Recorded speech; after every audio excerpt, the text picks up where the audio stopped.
Ito, tinetesting ko ngayon yung aking bagong develop na ink. Ito ay tinatawag na plastic ink.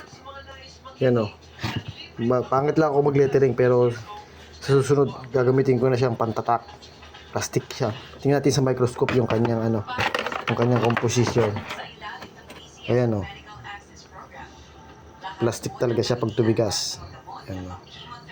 Plastic ink ang tawag. Ayan o. Hindi siya masakit. Yun ang ginilagay ko rin siya sa aking kamay. Ayan o. Plastic siya. Kahit basahin mo, hindi basta-basta natatanggal.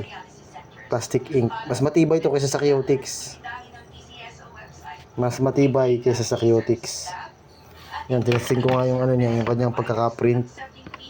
Sa microscope, silipin natin.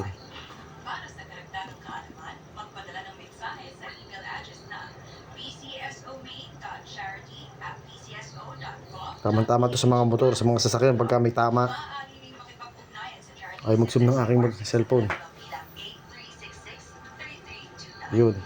Tapos lapit-lapit natin ng konti, baba natin para makita natin na zoom yung composition ng kanyang pagka-pink, pagka-plastic. Pangit lang ako magsulat kaya sensya na kayo.